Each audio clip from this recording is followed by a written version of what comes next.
Alors bonjour à tous, bienvenue sur ma chaîne. Je vous présente aujourd'hui Michel Bouga. Michel Bouga, un artiste bien connu des Orléanais et d'Orléans. Michel Bouga est un artiste peintre trompe-l'œilliste, si je ne me trompe. Voilà, trompe-l'œilliste. Donc je vais vous présenter Michel Bouga, et Michel Bouga va se présenter effectivement et va nous parler un petit peu de son univers. Son univers magique, moi c'était une découverte pour moi et maintenant je vais vous le présenter, il va se présenter et on va organiser l'interview de la façon la plus tranquille possible. Voilà. Alors Michel, bonjour. Enchanté de faire déjà de découvrir cet univers merveilleux que même moi ça m'a attiré l'œil. Hein, et je sais que dans le nom, il y a l'œil trompé. L'œil trompé. Voilà. Donc l'œil trompé, pourquoi l'œil trompé? Pourquoi l'œil trompé? Parce que la peinture en trompe-l'œil, ça trompe l'œil, c'est tout simplement. Hein. Les gens ont l'impression que l'objet existe réellement, et alors qu'en fait non. On a envie, ça contrarie deux sens, la vue et le toucher. L'œil voit quelque chose et les gens ont automatiquement l'instinct de vouloir toucher pour savoir si ce qu'ils voient est réel. Alors là, c'est vraiment bluffant. Je vous ferai découvrir toutes les œuvres de Michel Bouga, bien évidemment. Et c'est vraiment bluffant parce que j'avais l'impression que ça surgit, et d'où vient cette inspiration, en fait, du trompe-l'œil. Qu'est-ce qui vous amène à faire des toiles complètement différentes des unes des autres? Alors, tout simplement, au cours d'un salon, j'ai découvert, il y avait un maître du trompe-l'œil qui exposait. Moi, je peignais déjà depuis une bonne dizaine d'années, mais je faisais de la nature morte, du paysage. Et là, j'étais vraiment scotché par la performance de ce gars qui faisait des trucs magnifiques, d'une réalité, d'une précision. Et je me suis dit, il faut absolument que j'essaie de faire ça. Donc je me suis renseigné comment ces gens-là travaillaient, leurs petites astuces, tout ça.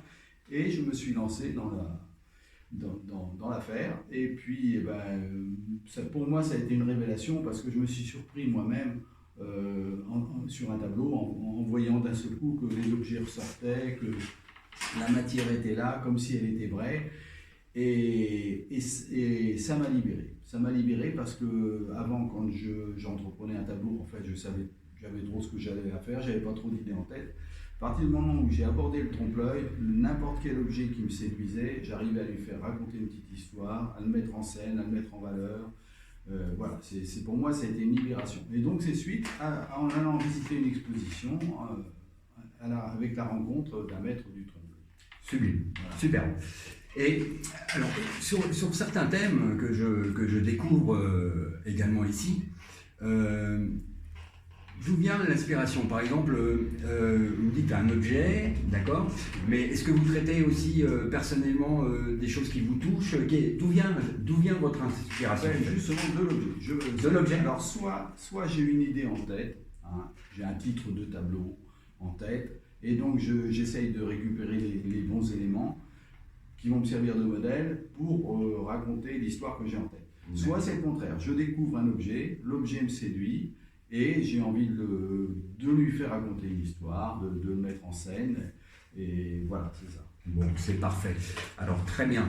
D'autre part, bien évidemment, ce sont des œuvres uniques. Ah oui, hein, ce sont des œuvres uniques, donc des œuvres que vous ne trouverez nulle part, qui ne sont pas dupliquées, de toute façon.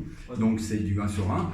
Et puis la découverte de ce trompe-l'œil, parce que je vois tout un mélange là. On a un petit peu de pop art, on a du réalisme, de cordage. Selon les sujets. Je vois des poupées, je vois des sous-vêtements, je vois des poissons, je vois des clowns. Mais c'est vraiment un univers. Ça peut partir dans tous les sens. Alors j'ai des périodes poissons où c'est tout simplement, une fois, je me suis mis avec un keeper. Le keeper, c'est un hareng fumé, vous savez, qui est ouvert en deux, comme ça. Ah oui. Et j'en avais acheté pour faire au barbecue. Et puis, en le posant, je me suis dit, mais il y a des couleurs merveilleuses là-dedans. Et donc j'ai racheté un autre keeper que j'ai emmené à mon atelier et je me suis éclaté en allant chercher toutes les couleurs qu'il y avait dans cette peau de keeper fumée, avec toutes les écailles qui brillaient. Il y avait de l'or, il y avait de l'argent, il y avait du bleu, il y avait du jaune, Et vraiment, je me suis éclaté. Ah bah super. Et une petite question, vous l'avez mangé après? Non, non, non. Oh non. Non. D'ailleurs, la petite anecdote, c'est que quand des clients rentraient dans mon atelier, d'habitude, on me dit tout le temps « Ah, ça sent bon chez vous ». Il y a tout le temps une petite odeur de térébenthine qui traîne, qui est très agréable.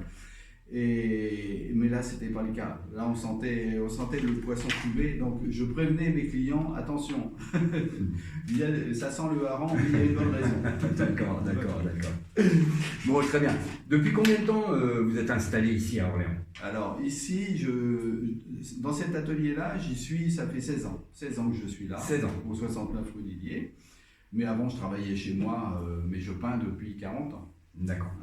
Alors, bien évidemment, je suis au courant. Vous avez une deuxième galerie J'ai une deuxième galerie l'été à Marine-de-Léon. J'ai une petite résidence secondaire là-bas. Et puis, j'ai pu aménager un petit atelier-galerie sur place.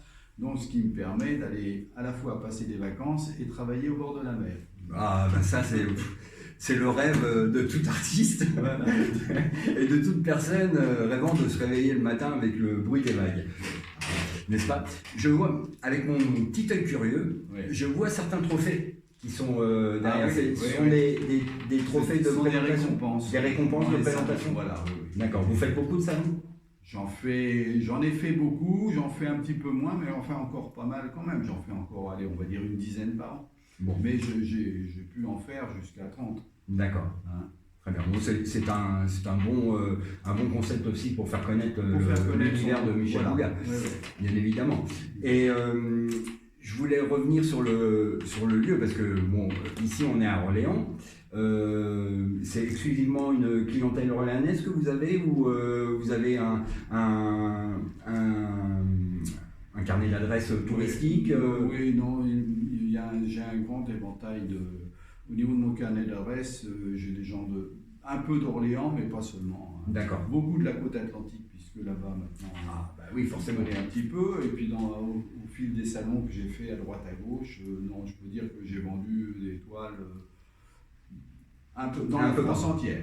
Et c'est bien. Voilà. C'est même à l'étranger, parce que j'en ai pas mal au Canada, au Québec aussi, j'en ai en Angleterre, on est dans l'international. Un Orléanais qui vend dans l'international, mais je trouve ça merveilleux, c'est bien. C'est que l'artiste est reconnu. C'est surtout que le trompe-l'œil touche tout le monde. Oui, ça plaît. Ça plaît, ça accroche, les gens sont interpellés, ils se penchent pour regarder les œuvres, les toiles sur le côté, sur le profil, pour voir s'il y a quelque chose qui dépasse. Donc ça, c'est vrai que ça interpelle beaucoup n'importe quel... c'est merveilleux. Moi je suis conquis et ravi de découvrir l'univers de Michel Bouga. Et j'ai une dernière question. Ce que vous faites, c'est magnifique. Est-ce que un client potentiel peut dire moi j'adore ce que vous faites, mais je voudrais que vous me fassiez quelque chose de particulier pour moi? Oui, ça arrive. Ça arrive. Je ne cours pas après, mais ça arrive. Quand les sujets me plaisent, oui, il n'y a pas de problème. D'accord, très bien. Il y en a un là, par exemple, que vous voyez face à vous, le petit clown qui tient son ballon de baudruche en forme de cœur, c'est une commande. C'est une dame, son mari lui a offert ce clown quand ils étaient jeunes mariés. C'est ça, c'est un symbole. C'est un symbole, voilà. Parfait. Parfait. Eh bien, merci Michel. Merci de m'avoir fait découvrir votre univers. Je ne manquerai pas, bien évidemment, vous allez voir ces tableaux qui sont extraordinaires et que je trouve pétillants et merveilleux. J'étais vraiment, franchement, ravi de faire cette découverte et ravi de vous connaître. Voilà. Et je ne manquerai pas de parler de vous fréquemment, parce que quand on aime l'art et quand on a un œil curieux comme moi, eh bien, on tombe sur des coups de cœur, et mon métier à moi, c'est d'avoir des coups de cœur.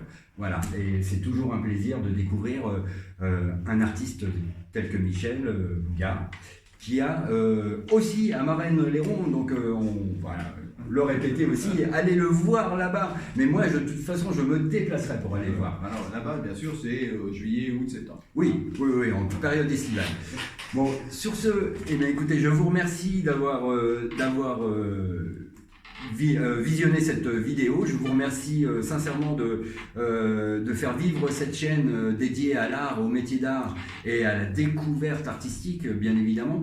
Je reste à votre disposition pour tous vos commentaires et je répondrai à tout le monde. Et si vous le souhaitez effectivement paraître en tant qu'artiste sur ma chaîne et sur mon association Découverte, ce sera avec un grand plaisir, bien évidemment, et je prendrai tout en charge pour vous mettre en avant et mettre le côté artistique